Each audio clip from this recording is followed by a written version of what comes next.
జగిత్యాల జిల్లా మల్లంపూర్ మండలంలోని ముత్యంపేటలో ఉన్నటువంటి షుగర్ ఫ్యాక్టరీ ఇది.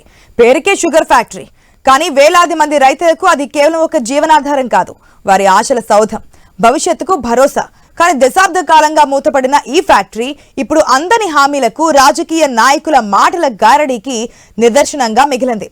నిజాం పాలనలో మొదలై 6.5 దశాబ్దాల పాటు వెలిగిన ఈ చక్కెర కర్మాగారం నిజామాబాద్ జిల్లాలోని బోధాన్, మెదక్ జిల్లాలకు చెందిన బోంజేపల్లి యూనిట్లతో కలిపి నిజాం షుగర్ ఫ్యాక్టరీగా ప్రసిద్ధి చెందింది. జాతీయ స్థాయిలోనే కాకుండా ఆసియా ఖండంలోనే వ్యవసాయ ఆధారిత పరిశ్రమగా పేరుగాంచింది. 2002లో కంపెనీని ప్రైవేటీకరించిన అప్పటి ప్రభుత్వం 2004లో కాంగ్రెస్ ఫ్యాక్టరీ ప్రభుత్వ పరం చేసి తెరిపిస్తామని ఎన్నికల హామీ ఇచ్చింది. ఆ తర్వాత ఆ ప్రభుత్వం మర్చిపోయింది.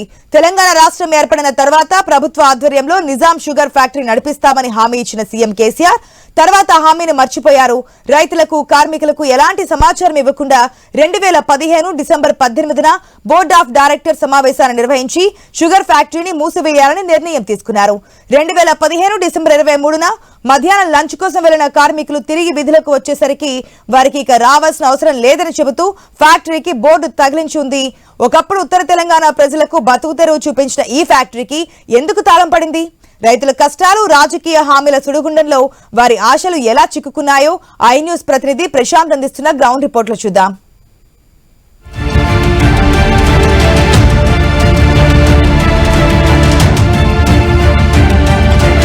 నిజాం కాలంలో ఏర్పాటైన ముత్యంపేట చెరుకు షుగర్ ఫ్యాక్టరీ దగ్గర ఉన్నాం. గతంలో వేలాది కుటుంబాల్లో వెలుగులు నింపిన ఈ షుగర్ ఫ్యాక్టరీ పరిస్థితి ఎట్లా ఉంది, అదేవిధంగా రైతులు ఎదుర్కొంటున్న సమస్యలు ఏంటి, నిజంగా ఆ ఫ్యాక్టరీ ఒక చివరి దశకు వచ్చిందనేది కూడా రైతులు చెప్పుకుంటున్నారు, నిరసనలు చేస్తూ ఉన్నారు. నిరసనకు గల కారణాలు ఏంటి, ప్రభుత్వాలు ఏం చెప్తున్నాయి, ప్రభుత్వాలకు సంబంధించిన నాయకులు ఏం చెప్తా ఉన్నారు, ఫ్యాక్టరీ మూతపడడానికి కారణాలు ఏంటి, ఫ్యాక్టరీ ఎప్పుడు తెరవబోతున్నారు, ఈ అన్ని అంశాలు తెలుసుకునే చిన్న ప్రయత్నం ఈరోజు స్టోరీలో తెలుసుకుందాం రండి.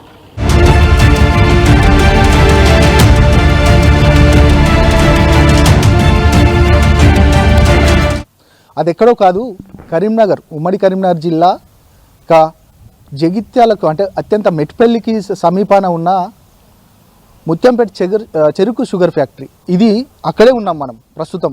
ఇది పూర్తిగా ఒక 1982లో మొదలైన ఈ చెరుకు ఫ్యాక్టరీకి సంబంధించి నిజాం కాలంలో దీన్ని స్థాపించడం జరిగింది. ఇక అప్పటి నుండి ఇక్కడున్న రైతులకు సంబంధించి చుట్టుపక్కల గ్రామాలే కాదు, దాదాపు 2-3 రాష్ట్రాల నుండి చుట్టూ చెరుకును పండించే రైతులందరూ వచ్చి కూడా ఇక్కడ ప్రొక్యూర్ చేసేవాళ్ళు.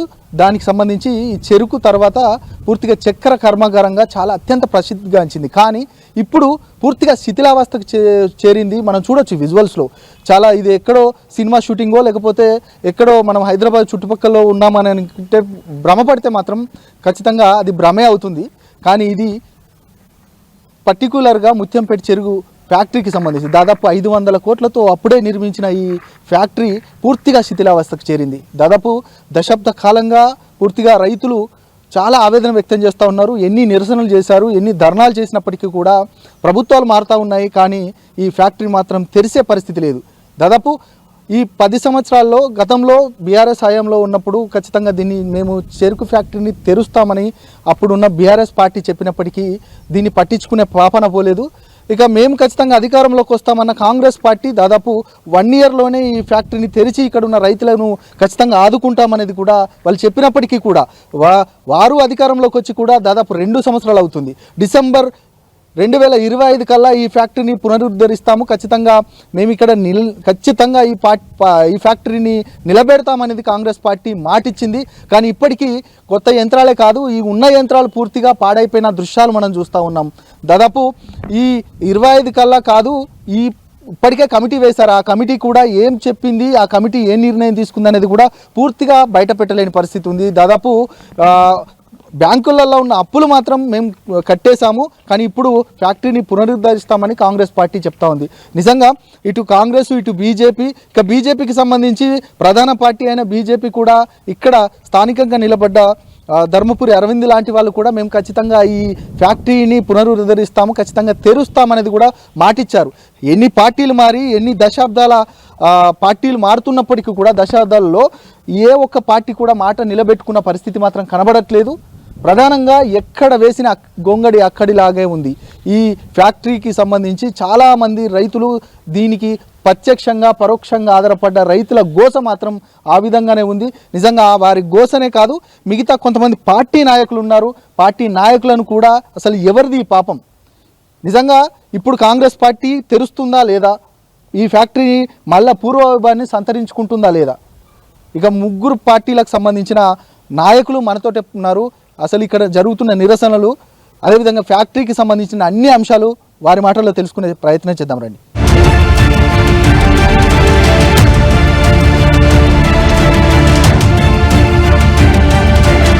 గతమెంతో ఘనమైనది, కానీ ఇప్పుడు మాత్రం ఈ పూర్తిగా ఫ్యాక్టరీ మాత్రం మూతపడిన పరిస్థితి.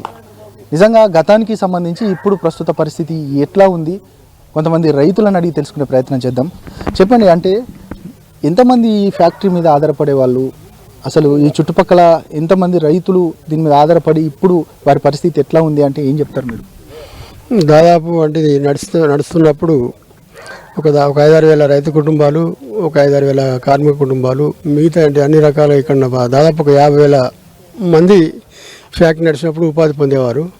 మరి ఫ్యాక్టరీ బంద్ అయి దాదాపు 2015 డిసెంబర్ 23 నాడు పోయిన ప్రభుత్వం ఏదైతున్నదో కేసీఆర్ గారు లేఆఫ్ ప్రకటించారు. అప్పటి నుంచి రైతులు ఫ్యాక్టరీ నడవాలనే ఎన్నో రకాల ఉద్యమాలు చేసినా అని ఆ ప్రభుత్వం పట్టించుకోలేదు. మొన్న ఏదైతే కొత్తగా ఇప్పుడు వచ్చిన రేవంత్ రెడ్డి గారు దీన్ని మేము ఖచ్చితంగా 2025 డిసెంబర్ వరకు నడిపిస్తామని పోయిన 2004 మార్చిలో ఇక్కడనే సభ చేసి రైతులకు మాట ఇవ్వడం జరిగింది. మరి దాదాపు మరి డిసెంబర్ నడుస్తూనే రైతులకు నమ్మకం లేదు. ఇప్పుడు ఏదైనా వర్క్ చాలా అయితే కొంచెం నమ్మకం ఉంటుంటే మరి ప్రభుత్వం నడుపుతానే నమ్మకం పూర్తిగా రైతులకు లేదు. నడపాలని ఒక అటువంటి నమ్మకం కలగాలంటే ఏదైనా వర్క్ ఇక్కడ చాలు చేసి ఏదైనా ఒకటి చేస్తే రైతులకు నమ్మకం ఉంటుంది. ఖచ్చితంగా ప్రభుత్వం నడపాల్సిన బాధ్యత ఉంది. ఇక రైతులు ప్రతి రైతుకి ఇక్కడ చెరుకు పెట్టాలనే ఆకాంక్షతోని దాదాపు ఇప్పటికి 1,00,000 టన్నుల చెరుకు మేము ఇక్కడ నుంచి గత 10 సంవత్సరాల నుంచి సప్లై చేసి కామారెడ్డికి పంపుతుంటే దాదాపు ఒక సంవత్సరానికి ఒక 10 కోట్లు అంటే దాదాపు ఒక 100 కోట్లు ఇప్పటికీ రైతులు నష్టపోయినాం. మరి మన ఫ్యాక్టరీ మనకి నడిచినట్టుంటే ఈ అదనంగా ఈ ట్రాన్స్పోర్ట్ బరువు కానీ ఇదంతా రైతులకు ఉండేది కాదు. అసలు ఎంత ప్రతి ఏటా ఎంత మీరు చెరుకు పండించేవారు? ఎన్ని టన్నులు ఉత్పత్తి అయ్యేదంటే మన లోకలే నడుస్తూ ఉంటే దాదాపు ఒక 3 లక్షల నుంచి 4 లక్షల టన్నులు ఇక్కడ ఉత్పత్తి అయింది. మన జాలు నడుస్తలేదు కాబట్టి కామారెడ్డి అక్కడక్కడ తీసుకోవాలని ట్రాన్స్పోర్ట్ ఎక్కువ బరువు పడుతుంది కాబట్టి రైతులు కొంచెం తగ్గించింది. 1 లక్ష వరకు ఇప్పుడు సప్లై అవుతుంది. మనది నడిస్తే ఖచ్చితంగా ఒక 3 లక్షల నుంచి 4 లక్షలు ఇక్కడ సప్లై అవుతుంది. ఖచ్చితంగా 4 లక్షలు అవుతుంది. ఎన్ని గ్రామాలు ఆధారపడి ఉంటాయి? ఎన్ని గ్రామాలు అంటే ఇక్కడ సాగు చేస్తూ ఉంటాయి వారంతా కూడా ఇప్పటి పరిస్థితి ఎట్లా ఉంది? మీరు కూడా చెరుకు రైతేనా? చెరుకు రైతు అయితే దాదాపుగా కొన్ని డివిజన్లు ఉన్నాయి. ఇప్పుడు అన్ని 11 నుంచి 12 డివిజన్లు ఉన్నాయి. డివిజన్కు ఒక సుమారుగా 6 గ్రామాలు 6 నుంచి 8 గ్రామాలు ఉంటాయి చెరుకు పండించే పూర్తి డివిజన్లు. అయితే రాను కొన్ని మాత్రమే తగ్గిపోయినాయి. ఒకప్పుడు 3.5 లక్షల టన్నులు నుంచి 4 లక్షలు గానగాడింది. ఒకానొక టైంలో నవంబర్ నుంచి మే 18 వరకు నడిచిన కర్మాగారం అప్పుడు ఎంతో చెరుకు విస్తీర్ణము చాలా విస్తారంగా సాగయింది. అప్పుడు కూడా దాదాపుగా 6 నెలలలోగా ఇక్కడ చెరుకు నాటే రైతులే కాక చెరుకు రైతు కుటుంబాలే కాక చెరుకును కట్ చేయడానికి వచ్చేటటువంటి కూలీలు, మళ్ళీ ఆ కూలీల ఆధారంగా నడిచేటటువంటి కొన్ని హోటల్స్ వాళ్ళు ప్రత్యక్షంగా 50,000 మంది కానీ పరోక్షంగా 1,00,000 మందికి ఉపాధినిచ్చిన ఈ చక్కెర పరిశ్రమ నేడు ఇలా మూతపడడానికి ఎన్నో కారణాలు అవగతం అవుతూ ఉన్నాయి. సరే, ఏ కారణాలు ఎటైనా పోయినా సరే, మేము కూడా ఇది పడినందుకు మేము ఎన్నో రకాలుగా ఉద్యమాలు చేసినాము.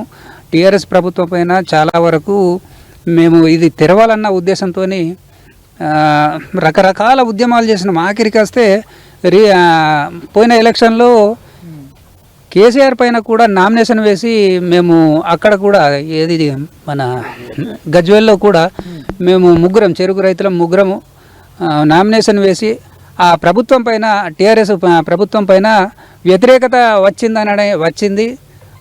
అంటే ఎన్నో దాంట్లో ఇది కూడా వ్యతిరేకత వచ్చింది. కానీ రాష్ట్ర వ్యాప్తంగా ఇది సంచలనం రేపి వాళ్ళ ప్రభుత్వాన్ని పడిపోవడానికి కూడా ఒక కారణమైంది. మళ్ళీ తర్వాత కూడా కాంగ్రెస్ వాళ్ళు కూడా వచ్చి రేవంత్ రెడ్డి ముఖ్యమంత్రి కాకన్నా ముందు రేవంత్ రెడ్డి ఇక్కడ కూడా పెద్ద ఎత్తున సభ ఏర్పాటు చేయించి నేను ఖచ్చితంగా ఈ ఫ్యాక్టరీని మేము ఓపెన్ చేస్తాం, అది ఎలాగైనా సరే మేము ఓపెన్ చేస్తామని చెప్పేసి మాకు ఆ మాట ఇచ్చిండు. తర్వాత వాళ్ళు గెలిచిన తర్వాత కూడా శ్రీధర్ బాబు గారు ఇక్కడికి వచ్చి పెద్ద సభ ఏర్పాటు చేయించి అప్పుడు కూడా ఏదో ఒక హామీ వచ్చే వరకు కూడా మా నాయకుడు నారాయణ రెడ్డి గారు ఒక మాల లాంటి ఒక నియమ నిష్టలతో ఒక్క పూట తినుకుంటా కూడా ఒక దీక్షగా పాటించిండు. ఆ దీక్షను కూడా శ్రీధర్ బాబు గారు ఇక్కడికి వచ్చిన తరుణంలో వాళ్ళు ఆ సమయంలో మేము ఖచ్చితంగా మేము డిసెంబర్ 25 నాటికి మేము దీన్ని పూర్తిగా నడిపిస్తామని చెప్పి మాకు మాట ఇచ్చి దీక్షను కూడా విరమింపజేసారు. తద్వారా ఇప్పటికి కూడా మరి ఏం జరుగుతుందో ఏం తెలుస్తలేదు. కానీ కాకపోతే ప్రభుత్వం మాత్రం ఇక్కడ ఎటువంటి చర్యలు తీసుకోపోవడం అనేది మాకైతే కనిపిస్తలేదు.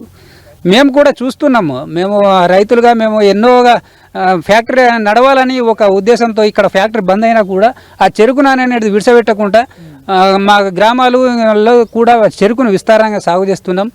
అప్పటికంటే ఇప్పుడు ఇంకా గాయత్రి ఫ్యాక్టరీకి మా మల్లాపూర్ నుంచి అయితే ఒకప్పుడు హైయెస్ట్ 300 ఎకరాలే హైయెస్ట్ ఉండే. అయితే ఈ ఫ్యాక్టరీ ఏమనుకుంటారు, ఈ మూతపడి అంటే తెరవకపోవడానికి గల కారణాలు ఏంటంటారు? తెరవకపోవడానికి గల కారణాలు ఏమిటో అనేది మాకు తెలుస్తుంది. ప్రభుత్వము లేకపోతే అధికార యంత్రాంగం అసలు వాళ్ళ లుసుగులు ఏంటి మాకేమో అన్నది. మేమైతే మేము రాజకీయాలు చేసే వాళ్ళం కాదు, మేము పంట పండించే వాళ్ళము, ఫ్యాక్టరీకి చెరుకును సప్లై చేసే వాళ్ళం. కానీ వాళ్ళ రాజకీయ కుతంత్రాలు మాకేం తెలుసు? మాకు ఫ్యాక్టరీ నడవాలా, మాకు నిజాం ఫ్యాక్టరీ అనేది మా హక్కు, మేము హక్కును మేము కొట్లాడదాము. ఇప్పుడు మేము అడుగుతూ ఉన్నాం, ఇప్పుడు విజ్ఞప్తి చేస్తున్నాం, డిమాండ్ చేస్తాం, హక్కుగా కొట్లాడతాం, ఉద్యమాలు చేస్తాం. దాన్ని ఎట్లయినా కానీ మేము సాధించుకునేదాకా ఈ ఉద్యమాలని మేము ఆపేతరం లేదు. ఈ ఉద్యమాలని గత ప్రభుత్వంకు చేసి వ్యతిరేకంగా వాళ్ళు ఓడిపోయారు. ఇప్పుడు ఈ ప్రభుత్వాలు కూడా నిర్లక్ష్యం చేస్తే రేపు కూడా జరగబోయేది కదా అని మేము చెప్తున్నాం. చెరుకు రైతుగా ఎట్లా ఉంది అప్పటి పరిస్థితులు ఇప్పటి పరిస్థితులు, ఈ మూతపడ్డ తర్వాత అంతకు ముందు ఎట్లా ఉంది అంటే ఏం చెప్తారు మీరు? ఒకప్పుడు ఫ్యాక్టరీలకు చెరుకు తీసుకురావాలంటే ఎన్నో లారీలు వెయిటింగ్ ఉండి ఒక రోజుకు కూడా లారీలు సప్లై కాక కూడా మేము అక్కడ చెరుకు ఎండబెట్టుకున్న రోజులు ఉండే.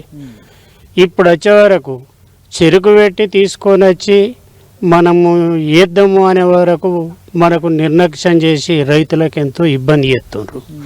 కారణం ఏంది అని అంటే గవర్నమెంట్ ఎప్పుడు ఏది ఉన్నా కానీ ఎన్నో ఫ్యాక్టరీలు పెడుతుందని అంటున్నారు. ప్రతి జాగాలో ఏవో చేస్తున్నాము అనేది ఒక ఫ్యాక్టరీ రావాలని అంటే మనం మంచిగా ఉండాలనేది అంటున్నారు. మరి ఉన్న ఫ్యాక్టరీ తీసేయడానికి కొరకు వాళ్ళు ఎట్లా మనసు ఒప్పుతుందో తెలియదు, కానీ రైతులను మాత్రం చాలా వరకు ముంచుతున్నారు. కారణం ఏంది అని అంటే ప్రతిదీ మనం మీడికి వెళ్ళి కామారెడ్డి పోవాలనుకుంటే ట్రాన్స్పోర్ట్ ఖర్చులు కోట్ల ఖర్చు అవుతుంది అందరిది కూడా. కానీ ఇదే ఇక్కడ ఉన్నట్టయితే ఆ కోట్లు మనకు ఉంటుండే, మనం బాగుపడుతుంటిమి. అందుకొరకు ప్రతి ఏ రాజకీయ నాయకులు వచ్చినా కానీ పర్వాలేదు, ఓళ్ళైనా మంచిగా చేసిన వాళ్ళకే ఓట్లు వేస్తారు. ఇది కూడా ఫ్యాక్టరీ ఇన్ని కోట్లు పెట్టి కర్మాగారం పెట్టి నాటి నాయకులు మన తల్లిదండ్రులుగా తీసుకొచ్చిండ్రు. ఇప్పటి నాయకులు ఓడగొడుతుండ్రు. ఈ కర్మాగారం తప్పకుండా తెరిచి నడిపించే బాధ్యత కొద్ది రోజులలో ఈ గవర్నమెంట్ తీసుకున్నట్టయితే ఇక్కడి లోకల్ రైతులకు నుంచి మీరు ఇక్కడ అంటే నిరసన ధర్నాలు చేసుకుంటూ వస్తారు. మీరు దాదాపు ఒక 10-12 ఏళ్ళ నుంచి మేము ఇక్కడ ఫ్యాక్టరీ కొరకు చేసుకుంటున్నాము. చెరుకు కూడా ఈ సంవత్సరం చాలా అయింది, వచ్చే సంవత్సరం చాలా అయింది అనుకుంటా కూడా ఇప్పటికీ తీసుకొని గాయత్రి ఫ్యాక్టరీకి పంపుతున్నాము. అది మేము నష్టపోతున్నాము. అదే ఇది నడది అనేది తెలిస్తే ఇంత దూరం పోవడానికి ఖర్చులు కాక వేరే పంటలకు మేము బోధపోయామో, కానీ ప్రతి సంవత్సరం చాలా అయింది అనుకుంటేనే చూస్తున్నాం. కాబట్టి దీన్ని తప్పకుండా గవర్నమెంట్ ఇప్పుడైనా కానీ నడిపిస్తే చాలా బాగుంటుంది. ఇక్కడే రైతులను ఆదుకున్న వాళ్ళు అవుతారు. ఈ ఉద్యమాలు చేసుడు మేము ఏది చేసినా కానీ ఇలా లోకలే కనిపిస్తున్నాయి తప్ప మరి అధికారులకు పోతున్నాయా పోతలేవా, ఈ నాయకులు ఎమ్మెల్యేలు కానీ ఎంపీలు కానీ ఇవన్నీ చేస్తామని అనేది మనకు ప్రతి జాగాలో వచ్చినప్పుడల్లా చెప్తుండ్రు. కానీ చేసుడు ఇది జరుగుతలేదు. కాబట్టి ఏ నాయకులన్నా తీసుకొని దీన్ని శ్రద్ధ తీసుకొని నడిపించగలిగినట్టయితే రైతులే కాక కూడా కార్మికులు, కొట్టేటోళ్ళు కానీ నాటేటోళ్ళు కానీ కలిచేటోళ్ళు మందు వచ్చేటోళ్ళు 1,00,000 మందికి దాకా దీని మీద ఈ కర్మాగారం మీద ఉన్నారు. వీళ్ళందరూ బతుకుటానికి కొరకు వేయాలనుకుంటే గవర్నమెంట్ తప్పకుండా వేయాలి. వాళ్ళు ఏంటంటే సహకరించితేనే ఇది అవుతుంది. ఇది మనం ఒక్క రైతు చేసుకునేది కాదు, ఒక కూరోళ్ళు చేసుకునేది కాదు. కాబట్టి ప్రతి గవర్నమెంట్ దీనికి ఏనుగా చేసినా కానీ మనకు నిత్యావసరంగా వాడే చెరుకునే బంద్ చేస్తున్నారు. ఏ సబ్బు పుట్టినాలు ఫ్యాక్టరీలకేమి ఇస్తున్నారు. మరి రైతుల మీద వీళ్ళు ఎంత నిర్లక్ష్యం చేస్తుండ్రో మా రైతులకైతే అర్థమైతలేదు. అందుకొరకు తప్పకుండా గవర్నమెంట్ మాకు ఈ సహకారం చేసి ఫ్యాక్టరీ ఓపెన్ చేసేటి పని చేసినట్టయితే చాలా వరకు రైతులం బాగుపడతాము, ఇక్కడ కార్మికులు బాగుపడతారు, జాబ్ చేసేటి ఉద్యోగస్తులు బాగుపడతారు. దీని మీద ఎంతోమంది కన్స్ట్రక్షన్ నడిచినప్పుడు ఉంటారు, లారీల డ్రైవర్లు కావచ్చు, ప్రతి ఒక్కటి ఏదో బాగుపడతాం. కాబట్టి మాకు ఇది తప్పకుండా చాలు చేయాలని మనవి. ఇది మొత్తానికి 1,00,000 మందికి పైగా దీనిపైన ఆధారపడుతున్నారు. ఈ ఆధారపడిన వారికి ఖచ్చితంగా ప్రభుత్వం ఈ చెరుకు ఫ్యాక్టరీని తెరిచి వారందరికీ కూడా ఉపాధి చూపించే అవకాశం చూపెట్టాలి. లేదు అంటే మాత్రం చాలా నిరసనలు చేసినప్పటికీ కూడా మమ్మల్ని ఎవరు పట్టించుకోవట్లేదు అనేది కూడా రైతులు ఆవేదన వ్యక్తం చేస్తూ ఉన్న పరిస్థితి.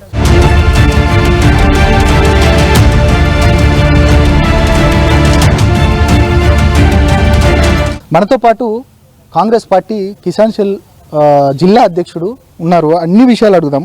ఏంటి అసలు కాంగ్రెస్ పార్టీ అధికారంలోకి రాగానే ఖచ్చితంగా ఫ్యాక్టరీని మేము తెరిపిస్తామనేది ఒక హామీ ఇచ్చింది. దాదాపు 1 ఇయర్లోనే తెరిపిస్తామన్నారు, కానీ 2 ఇయర్స్ అవుతుంది. ఇప్పటికీ కూడా ఇంకా కమిటీలు వేసింది, కమిటీలతోటి కాలయాపన చేస్తుంది. ఎట్లా ఏంటి మీ పై నాయకులు ఏం చెప్తా ఉన్నారు? నిజంగా ఫ్యాక్టరీ తెరిచే ఆలోచన ఉందా లేదా అంటే ఏం చెప్తారు మీరు?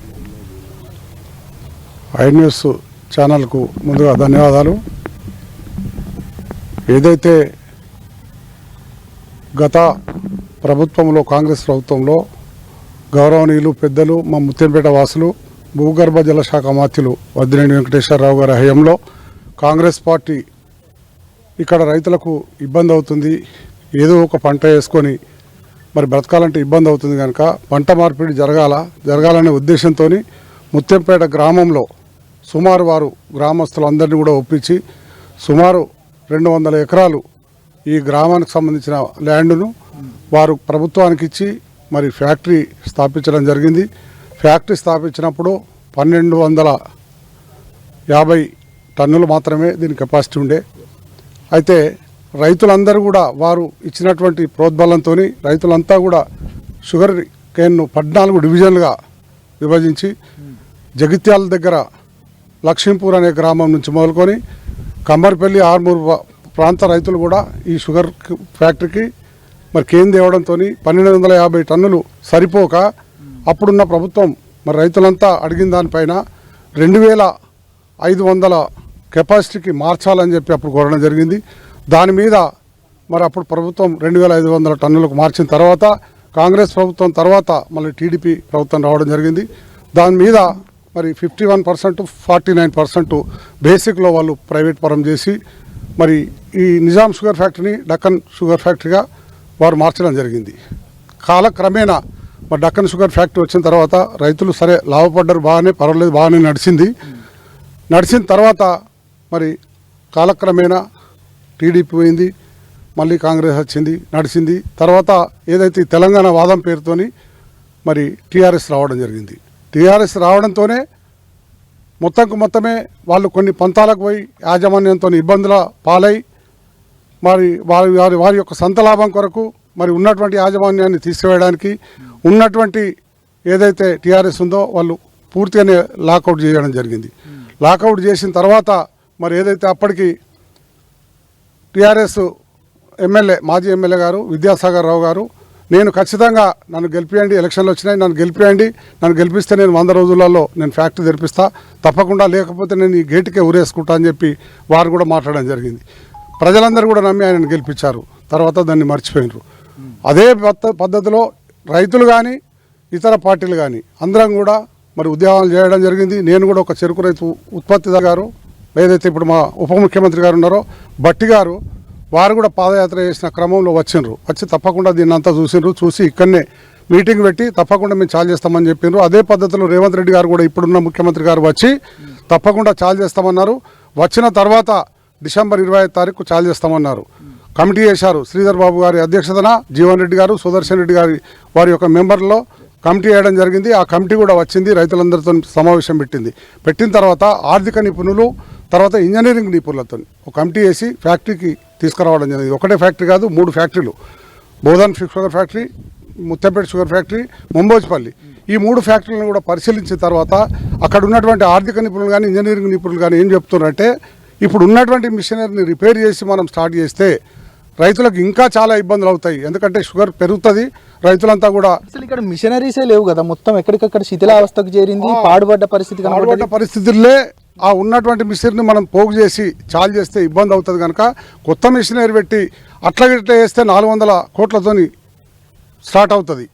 కానీ ఒకవేళ కొత్త మిషనరీ అయితే సుమారు 1000 కోట్లతోని మన కొత్త ఫ్యాక్టరీలు చాలా అవుతాయి. ఆ పద్ధతిలో మనం చేస్తే బాగుంటుంది అనేటువంటి దాని మీద ఆ కమిటీ ఇచ్చిన దాని మీద మరి ఇప్పుడున్నటువంటి ప్రభుత్వం జీవన్ రెడ్డి గారు ముఖ్యంగా దానిపైన బాగా చర్య తీసుకొని కొత్త ఫ్యాక్టరీ అయినా పర్వాలేదు, మనం ఇచ్చినటువంటి మాటకు 1 సంవత్సరం లేట్ అయినా పర్వాలేదు, కానీ కొత్త ఫ్యాక్టరీ స్థాపించే క్రమంలో ఉంది, స్థాపిస్తుంది కూడా. దానికి మేము పక్కగా మా దగ్గర ఉన్నటువంటి నాయకత్వం జువాడి నరసింహరావు గారు కానీ కృష్ణారావు గారు వారు కూడా ఉద్యమాలు చేసినారు, వారు కూడా ఇప్పుడు కృతనిశ్చయంతో ఉన్నారు.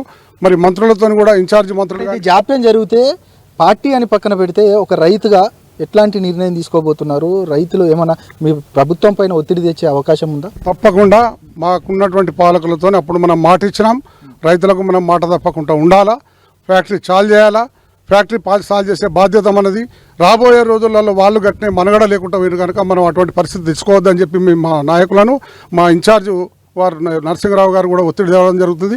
మా జీవన్ రెడ్డి గారు కూడా మా జిల్లా నాయకుడు, ఆయన కురువృద్ధుడు, ఆయన కూడా కృతనిశ్చయంతో ఉన్నాడు. అతి త్వరలోనే దీని అన్ని కూడా కార్యక్రమాలు స్టార్ట్ అవ్వడానికి మా నాయకత్వం అంతా కూడా ముందుకు పోతుంది. మొత్తానికైతే కాంగ్రెస్ వాళ్ళు చెప్తా ఉన్నారు, ఖచ్చితంగా మేము అంటే పార్టీ అని కాదు, ఖచ్చితంగా ఒత్తిడి తీసుకొస్తాము, కొత్త యంత్ర పరికరాల ద్వారానే ఇక్కడ మరొకసారి ఫ్యాక్టరీని తెరిపించే అవకాశం ఉంది కాబట్టి ఆ దిశగానే మేము ప్రభుత్వం పైన ఒత్తిడి తీసుకొస్తాము, ఖచ్చితంగా ఒత్తిడి తీసుకొచ్చి ఫ్యాక్టరీని తెరుస్తామనేది కూడా వారు మాట ఇస్తున్నారు. అదేవిధంగా కొంతమంది బీజేపీ నాయకులు ఉన్నారు, అడుగుదాం. ఏంటి అసలు ఈ షుగర్ ఫ్యాక్టరీకి సంబంధించి ప్రధానంగా బీజేపీగా మొన్న గతంలో, ఇప్పుడు ప్రస్తుత ఎంపీ, మొన్న గతంలో ఇక్కడ కొరుట్ల నుండి కూడా పోటీ చేసిన ధర్మపురి అరవింద్ ఖచ్చితంగా నేను నా సొంత పైసలతోటి నేను ఇక్కడ ఫ్యాక్టరీని తెరిపిస్తానని చెప్పారు.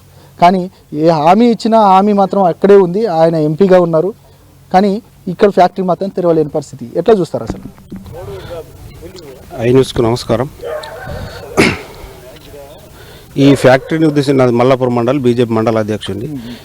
ఈ ఫ్యాక్టరీ పునరుద్ధరించాలనే ఉద్దేశంతో నేను మొన్న పాదయాత్ర చేయడం జరిగింది మా మల్లాపురం మండలం నుంచి. అయితే మా ఎంపీ గారు తెరుస్తాను నిధులతోటి అని చెప్పేసి అన్నారు. కాకపోతే వీళ్ళు మాతో అయితలేదు అని చెప్పేసి మా ప్రధానమంత్రి మోడీ గారికి ఒక లేఖ ఇస్తే, ఇది ఎందుకంటే గవర్నమెంట్ 51%, మన గవర్నమెంట్ 49%, ప్రైవేట్ పరం 51% ఉంది కాబట్టి ఇది ఏదున్నా దీన్ని క్లియర్ చేసి మాతో అయితలేదు రాష్ట్రంలో దీన్ని తెరిపించడం అని చెప్పేసి ఒక లేఖ ఇస్తే ప్రభుత్వం మా మోడీ ద్వారా తెరిపించే ప్రయత్నం చేస్తాం, లేని పక్షంలో మేము సొంత నిధులతోటన్నా స్టార్ట్ చేస్తాను అని హామీ ఇచ్చిండు. వీళ్ళు ఎటువంటి లేఖ ఇయ్యలేరు, వీళ్ళు స్టార్ట్ చేయలేరు. అందుకే నేను మొన్న మండలంలో పర్యటించినప్పుడు ఆ హోటళ్ళ దగ్గర రైతులు మాట్లాడుకోవడం విని నా వంతుగా నేను పాదయాత్ర ప్రారంభిస్తే ఏమన్నా కొంచెం రిజల్ట్ వస్తాయన్న ఉద్దేశంతో పాదయాత్ర చేయడం జరిగింది. మా ఎంపీ గారికి ఖచ్చితంగా వీలిగిన రేవంత్ రెడ్డి ప్రభుత్వం ఈ రాష్ట్రంలో ఫ్యాక్టరీలు మాతో అయితలేదు అని చెప్పేసి ఖచ్చితంగా తెరిపించే ప్రయత్నం చేస్తా అని చెప్పేసి. మొత్తానికైతే బీజేపీ వాళ్ళు చెప్తా ఉన్నారు, ఖచ్చితంగా ఎంపీ గారు ఇచ్చిన మాట నిలబెట్టుకునే ప్రయత్నం మేము చేస్తాం, కానీ మేము ఒక లెటర్ ఇవ్వమన్నాము, ఇప్పుడు రాష్ట్ర ప్రభుత్వంతో కాదు అని చెప్పమంటే ఖచ్చితంగా మేము మోదీ గారి దగ్గరికి వెళ్ళి ఖచ్చితంగా ఈ ఫ్యాక్టరీని తెరిపించే పరిస్థితి తీసుకొస్తామనేది కూడా చెప్పాము, కానీ వారు మా మాటను పట్టించుకోవట్లేదు, అందుకే మేము ధర్నాలు చేస్తున్నాం అనేది కూడా వాళ్ళు చెప్తా ఉన్నారు. మొత్తానికైతే సరే, ఏ పార్టీ ఎన్ని చెప్పినప్పటికీ కూడా ఫ్యాక్టరీ మాత్రం తెరవలేదు, రైతులు అలానే ఉన్నారు, రైతులు సాగు చేసేదానికంటే తక్కువ సాగు చేస్తూ ఉన్నారు. ఇక పూర్తిగా శిథిలావస్థకు వచ్చింది, ఆ శిథిలావస్థలో ఈ యంత్ర పరికరాలు ఎక్కడికక్కడ పూర్తిగా ఖరాబ్ అయిపోయిన పరిస్థితి కనబడుతుంది, పాడైపోయిన పరిస్థితి కనబడుతూ ఉంది. నిజంగా అంటే రైతుల మదిలో ఏముంది, సరే నాయకులు ఎన్ని మాటలు చెప్పినా కూడా రైతుల మదిలో ఏముంది, రైతులు ఏమనుకుంటున్నారు, అసలు జరుగుతున్న పరిణామాలు ఏంటి, ఇక్కడ స్థానికంగా ఈ ఫ్యాక్టరీ తెరవకపోవడానికి గల కారణాలు ఏంటి, ఇంకో రైతు ఉన్నారు, రైతుని అడిగి తెలిసే ప్రయత్నం చేద్దాం. చెప్పండి, అసలు జరుగుతున్న పరిణామాలు ఏంటి? ఏ పార్టీలు హామీలు ఇచ్చుకుంటూ పోతూ ఉన్నాయి, కానీ ఫ్యాక్టరీ మాత్రం తెలిసే పరిస్థితి లేదు. ఎట్లా చూస్తారు? అసలు జరుగుతున్న పరిణామాలు ఏంటి అంటే ఏం చెప్తారు? ముఖ్యంగా రైతులకు ఇది ఉమ్మడి కరీంనగర్ జిల్లాలో అప్పుడు వర్ధినేని వెంకటేశ్వరరావు గారు స్థాపించినటువంటి 1982లో మరి ఇక్కడి ప్రాంతంలో మంచి భూగర్భ జలాలు ఎస్ఆర్ఎస్పి ప్రాజెక్టు ఉన్నదని చెప్పేసి ఇక్కడ ప్రాజెక్టు ఈ పరిశ్రమను నెలకొల్పిర్రు.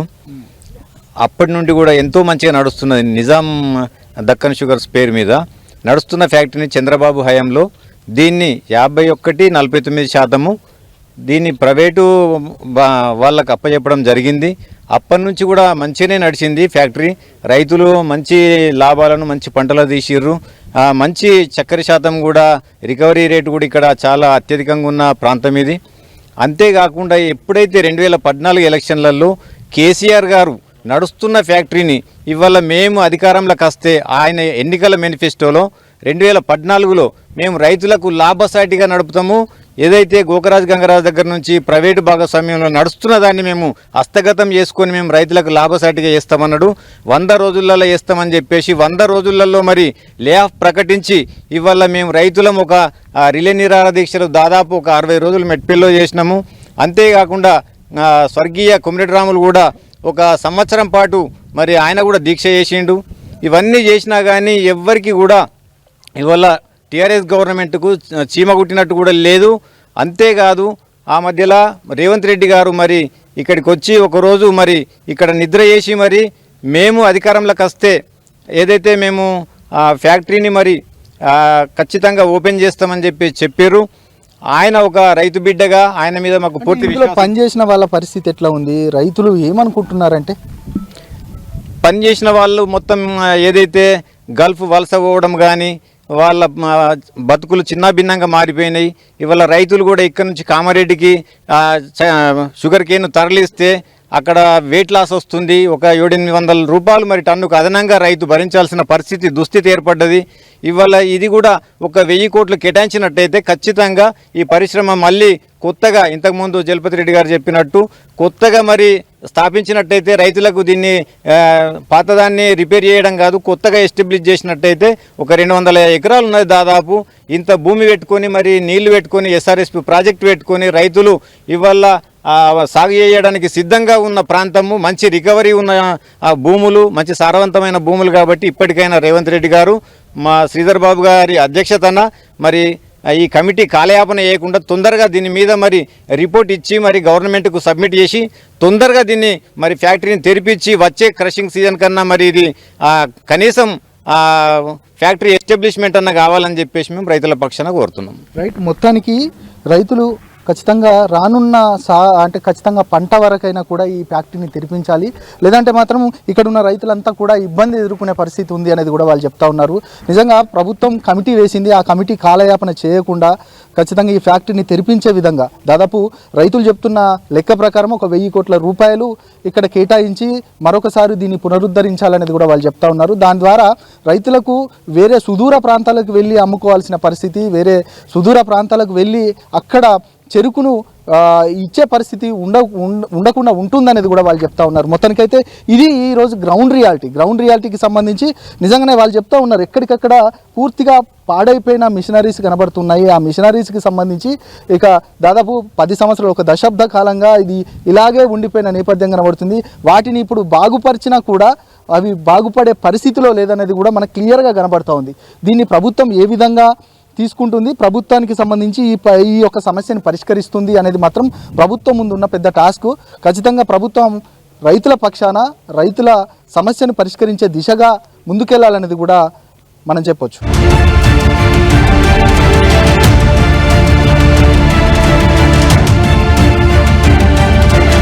ఇప్పటికైనా కాంగ్రెస్ పార్టీ కమిటీలతో కాలయాపన చేయకుండా రైతులను ఆదుకోవాలనేది కూడా ప్రధానంగా వాళ్ళు చెప్తా ఉన్నారు. ఖచ్చితంగా లక్షల టన్నులు పండించే మేము దాదాపు ఇప్పుడు పూర్తిగా సాగు అనేది తగ్గించిన పరిస్థితికి వచ్చింది. ఖచ్చితంగా ఇక్కడ ఫ్యాక్టరీని పునరుద్ధరిస్తే మాత్రం ఖచ్చితంగా ఇటు మాకు మంచి జరుగుతుంది, అదేవిధంగా ప్రభుత్వానికి కూడా కోట్లలో లాభం తీసుకొస్తామన్నది కూడా రైతులు భరోసానిస్తున్నారు. నిజంగా ఆ దిశగా అడుగులు వేస్తుందా ప్రభుత్వం? లేదు, నిజంగా కమిటీలు వేసి కాలయాపనే చేస్తుందా? కాలయాపన చేస్తే మాత్రం రైతుల యొక్క ఆగ్రహ ఆవేశాలకు మాత్రం గురి కావాల్సిన పరిస్థితి ఉంటుందని మాత్రం ఖచ్చితంగా చెప్పొచ్చు. కెమెరా పర్సన్ ప్రేమ్ సాగర్తో ప్రశాంత్, ఐ న్యూస్, మెట్పల్లి నుండి.